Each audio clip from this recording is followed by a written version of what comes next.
अभी जो Euclid division इससे पहले किए थे उन्हीं की तरह ही है,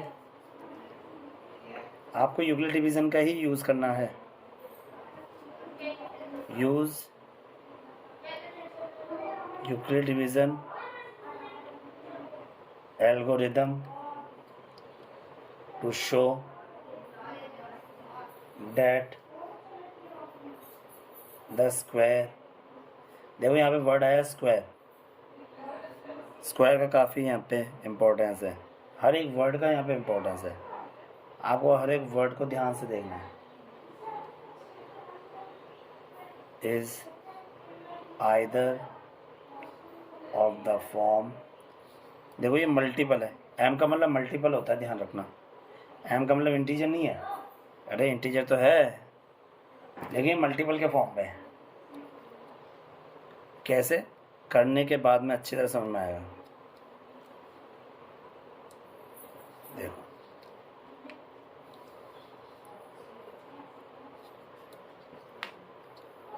देखिए, वही जो पहले लिखा था वही लिखेंगे, लेट ए बी। देखो आप ऑड इंटीजर नहीं लिखेंगे, क्वेश्चन में इंटीजर बोला था, पॉजिटिव इंटीजर ही लिखेंगे। And b is equal to 3, therefore from Euclid division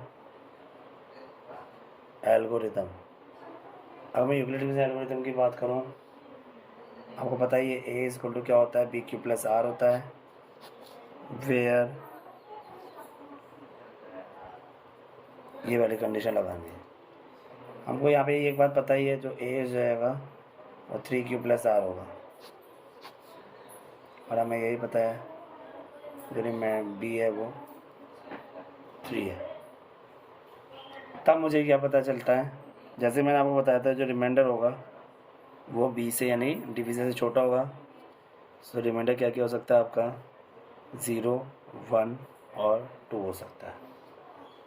तो अगर आपका रिमाइंडर 0 है तो ए इक्वल टू हो जाएगा आपका 3q।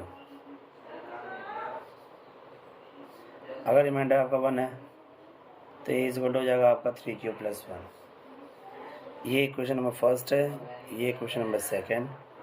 और अगर आपका रिमाइंडर 2 है तो ए इक्वल टू हो जाएगा 3q प्लस 2। समझ में आई मेरी बात?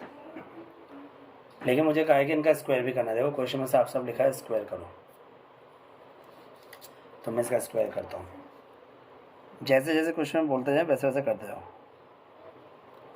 Bye squaring of first, second and third equations. तो देखो फर्स्ट इक्वेशन जब मैं स्क्वायर करूँगा तो देखो ये आएगा 9q स्क्वायर। क्वेश्चन में साफ साफ बोला है मुझे मल्टीपल 3 का चाहिए, 9 का मल्टीपल नहीं चाहिए, मुझे 3 का मल्टीपल चाहिए। तो मैं इसमें से 3 कॉमन निकालूंगा। मल्टीपल का मतलब कॉमन ही तो हो गया भैया एक तरीके से, ये तो पता होना चाहिए आपको कि मल्टीपल का मतलब उसकी टेबल बोलना। जैसे अगर 3 के मल्टीपल पूछोगे तो 3 2 6, 3 3 9, 3 4 12 एंड सो ऑन। 4 का पूछोगे 4 2 8, 4 3 12, 4 4 16 एंड सो ऑन। तो मल्टीपल का मतलब होता है कॉमन निकालना, समझे? ठीक है, तो ये मल्टीपल हो, इसको अगर मैं एम अज्यूम करूँ तो ए इसका इज इक्वल टू 3m हो जाएगा। और यहाँ पे m कौन है? m है आपका 3q स्क्वायर। अब आप पूछोगे ये क्या चीज़ आ गई, ये क्या भला है सर? भाई q की जगह तुम कुछ भी वैल्यू रखो, आप माइनस का 2 ही क्यों ना रखो। माइनस का 2 का स्क्वायर करोगे तो 4 आएगा, 4 3 जा क्या हो जाएगा 12। अब इसकी जगह अगर 12 पुट करते हो 12 3 जा 36। अब देखो 3 की टेबल में 36 आता है, ज़रूर आता है भाई साहब। उस तरह का इसकी जगह आप 0 रखते हो, 0 का स्क्वायर भी करोगे तब भी यही होगा, क्योंकि 0 सबका होता है। अगर इसकी जगह आप 2 का स्क्वायर रखते हो 2 का स्क्वायर 4 होगा, या 3 का स्क्वायर रखते हो 3 का स्क्वायर 9 होगा, 9 3 जा 27। इसकी जगह आप 27 रखते हो तो 3 × 27 81 होता है, यानी वो भी 3 की टेबल में आता है। तो एक तरीके से वो क्या हो गया, आपके 3 के मल्टीपल ही हो गए हैं। तो यहाँ पे क्यू 3q स्क्वायर किसको डिनोट कर रहा है, आपके m को डिनोट कर रहा है। तो एक चीज़ तो हमारी निकल गई जो है 3m। कहाँ गई 3m तो निकल गई। अब हमें इसके आगे करना है। Second, a square is equal to हो जाएगा 3q प्लस 1 का स्क्वायर। देखो सेकंड इक्वेशन क्या होगी, 3q प्लस 1, यहाँ पे a प्लस बी का होल स्क्वायर लगेगा तो हो जाएगा A square plus 2ab plus B का होल स्क्वायर। जब मैं इसका स्क्वायर करूँगा तो मेरा क्या आएगा, A square is equal to हो जाएगा 9q square plus 6q plus 1 आ जाएगा।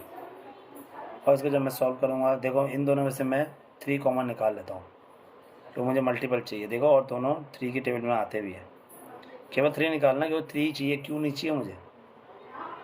तो ये क्या हो गया आपका, मल्टीपल हो गया। तो देख लो ये भी हो गया आपका 3m प्लस 1। यहाँ पे m क्या है आपका, m है आपका 3q स्क्वायर प्लस 2q। जैसे कि मैंने अभी थोड़ी देर पहले आपको समझाया है, आप q की जगह कुछ भी पुट करके अपने आप पे इस चीज़ को इवेल्यूएट कर सकते हो कि मैंने सही किया है कि गलत किया है, और वो 3 के मल्टीपल हो रहे हैं नहीं हो रहे। थर्ड क्या था आपका, ए स्क्वायर इज इक्वल टू है आपके पास 3q प्लस 2 का स्क्वायर। बेटा अच्छे को नहीं समझ में आते ही है, इसे थोड़ा ढंग से समझना, मैंने बहुत इजी वे में समझाने की कोशिश की है। देख सकते हो आप, ये हो जाएगा 9q square plus 12q plus 4। अब मैं देखो 4 को भी तो सॉरी स्प्लिट कर सकता हूँ 3 प्लस 1 में, तो इन तीनों में से कॉमन क्या आ जाएगा, 3 आ जाएगा। मेरे पास 3q square plus 4q plus 1, ये क्या हो गया आपका, एक तरीके से m हो गया, तो हो जाएगा आपका 3m प्लस 1। जैसा कि क्वेश्चन में यही तो कहा था आपको, 3m या 3m प्लस 1 के फॉर्म में आने चाहिए, और m का मतलब मल्टीपल होता है। तो देखो 3m तो आगे आ गया था, और यहाँ पे 3m प्लस 1, यहाँ पे 3m प्लस 1 आ रहा है। यहाँ पे m क्या है आपका, m है आपका 3q square plus 4q plus 1। समझ में आ गया ये, लेकिन तभी आएंगे जब आप 3 से डिवाइड कर रहे हो, किसी और नंबर से डिवाइड करोगे तो नहीं आएंगे, इस बात का भी ध्यान रखना। तो हम क्या लिखेंगे, from above solutions we can say, ये भी लिखना जरूरी है हमें, that square of any positive integer is either of the form 3m or 3m plus 1, where, ये भी ध्यान रखना डिविज़र क्या होना चाहिए, 3। तो 3 को लेके ही कर रहे हैं हम। उम्मीद करता हूँ इस क्वेश्चन में कहीं कोई दिक्कत नहीं आएगी, बड़े प्यार से समझा रहा हूँ, बड़े ध्यान से समझा रहा हूँ। क्वेश्चन नंबर 5 जो आपके लास्ट क्वेश्चन है इस एक्सरसाइज का, इसमें भी यूक्लिड डिवीज़न ही यूज़ करना है। यूज़ यूक्लिड डिवीज़न, यूक्लिड कौन थे ये भी बता चुका हूँ पहले। Euclid division lemma to show that the cube of any, देखो इसमें भी कोई ऑड इवन नहीं है, केवल पॉजिटिव इंटीजर बोला है, इज ऑफ द फॉर्म, अब यहाँ पे 9m प्लस 1 और 9m प्लस 8। अब आया है क्वेश्चन। देखो आपको जनरली ये लग रहा होगा कि जिस तरह से वहाँ पे 3m था तो आपने 3 लिया था। पहले ये लिखता हूँ फिर बताता हूँ। Let a be any positive integer, अब b क्या लूँगा, ये है बात। देखो जनरली अपन ने पिछले वाले क्वेश्चन में जो भी किए हैं तो जो लिखा गया है उसी को अपन ने b अज्यूम किया है। यहाँ पे भी आप b 9 अज्यूम कर सकते हो, कोई प्रॉब्लम नहीं है, लेकिन अगर 9 अज्यूम करते हो तो आपके रिमाइंडर्स देखो 0 1 2 3 4 5 6 7 8, इतने सारे नंबर्स के क्यूब निकालने पड़ेंगे आपको बैठ के। लेकिन जो चीज़ शॉर्टकट में हो सकते हैं हम उसमें लॉन्ग में क्यों जाए, क्योंकि क्यूब निकालने पड़ेंगे ना। बी की वैल्यू देखो आप 3 मान के भी कर सकते हो। देखो 9 की टेबल में जो भी डिजिट आती है 9, 18, 27, 36 एंड सो ऑन, जो भी नंबर्स है वो आपके 3 की टेबल में भी तो आती है। तो क्यों ना मैं 3 लेके करूँ ना, 9 लेके क्यों करूँ। समझ में आ रही मेरी बात। 9 अगर 3 लेके करोगे तो शॉर्टकट में हो जाएगा आपका, ज़्यादा लंबाई खींचेगा भी नहीं। तो बी की वैल्यू यहाँ पे मैं 3 मान रहा हूँ। सो वही चीज़ फिर से लिखूँगा, therefore from Euclid division lemma बोलो चाहे एल्गोरिथम बोलो, मैंने बता चुका हूँ इनमें क्या फ़र्क है। तो a इज इक्वल टू क्या हो जाएगा, बी क्यू प्लस आर, और हमें यही पता है जो रिमाइंडर होगा वो 0 से छोटा है, 0 से बड़ा होगा, b से छोटा होगा। हमें यहाँ पे पता है कि जो हमने b लिया है वो 3 लिया है, तो ये हो जाएगा 3q प्लस आर। और ये भी पता है हमको कि जो ये हो, तो हम कह सकते हैं जो रिमाइंडर होगा आपका 3 से छोटा होना है। तो रिमाइंडर क्या क्या हो सकते हैं आपके, रिमाइंडर आपका हो सकता है 0, 1 और 2 ही हो सकता है। तो अगर आप रिमाइंडर अगर 0 लेते हो तो a इज इक्वल हो जाएगा आपका 3q फर्स्ट इक्वेशन। रिमाइंडर अगर 1 लेते हो तो a इज इक्वल हो जाएगा 3q plus 1 second equation. Reminder अगर 2 लेते हो तो a हो जाएगा आपका 3q plus 2 third equation.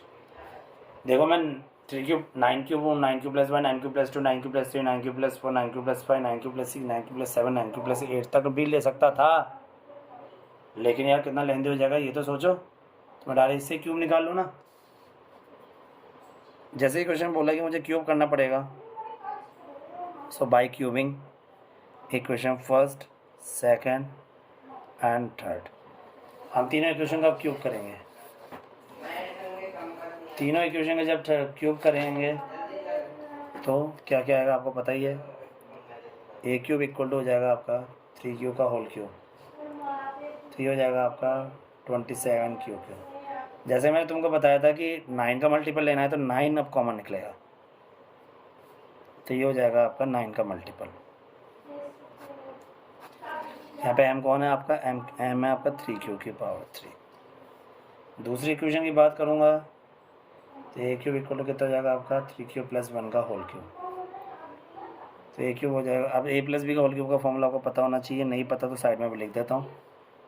A cube plus 3 a square B plus 3 a B square plus B का क्यूब, ये होता है फॉर्मूला। a प्लस बी का होल क्यूब का फॉर्मूला क्या होता है बेटा, A cube plus 3a square B plus 3ab square plus B cube, ये होता है फॉर्मूला। तो ये कितना जाएगा, ए क्यूब दिया जाएगा आपका 27q क्यूब 3 इंटू देखो 3q का स्क्वायर 9q स्क्वायर इंटू 1 और 1 का स्क्वायर 1 और 1 की पावर 3 1। सॉल्व करोगे आगे तो ये भी हो जाएगा 27q स्क्वायर, ये हो जाएगा 9 के और ये हो जाएगा। मुझे 9 का मल्टीपल चाहिए तो इसमें से 9 कॉमन निकालूंगा इन तीनों में से, तो 9 3 जा 27 हो जाएगा, 9 3 जा 27 9 1 जा 9, ये मल्टीपल हो गया ना फिर से 9 का, तो आपका आंसर क्या आएगा 9m प्लस 1। यहाँ पे m क्या है आपका 3q की पावर 3 3q की पावर 2 और q, ठीक है। अब देखो दो तो निकल गए, तीसरा जो लास्ट बचा है वो ये है आपका A cube equal to 3q plus 2 का होल क्यूब। जब इसको सॉल्व करोगे तो फॉर्मूला तो पहले लिख दिया, दोबारा लिखने की जरूरत नहीं है। A cube plus 3a square b plus 3a b का स्क्वायर प्लस b की पावर 3, राइट। करेंगे आगे, ये हो जाएगा 27, ये हो जाएगा 9q स्क्वायर मल्टीप्लाई 2, ये हो जाएगा 4 और ये हो जाएगा 8, ये हो जाएगा 27q cube 54 Q square 36 Q और 8। देखो इन तीनों में से 9 कॉमन निकल रहा है,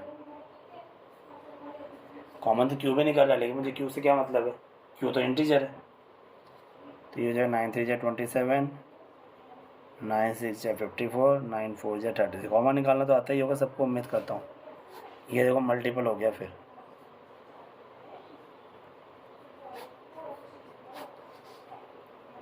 और m क्या है आपका 3q की पावर 3, 6q की पावर 2 और 4q। ये आपका m हो गया। तो देख लो हमारे पास तीनों चीज़ें आ गई। So from above solutions we can say that the cube of any positive integer is of the form, किस फॉर्म में रहेगा जो तुम्हारे क्वेश्चन में बोला भी है, 9m,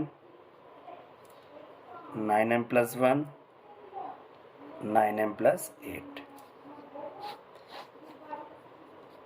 ये आपकी एक्सरसाइज कंप्लीट हो गई है।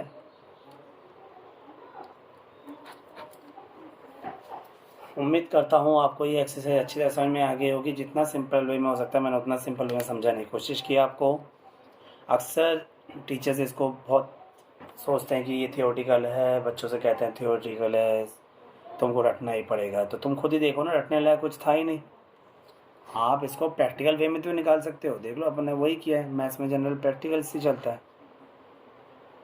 अगर आपको मेरा वीडियो समझ में आया, पसंद आया है तो प्लीज़ लाइक, सब्सक्राइब, शेयर ज़रूर करें, ताकि ज़्यादा से ज़्यादा लोगों तक ये बात पहुंच सके और मैं इसी तरह से नए नए वीडियोस आपको डालता रहूँ।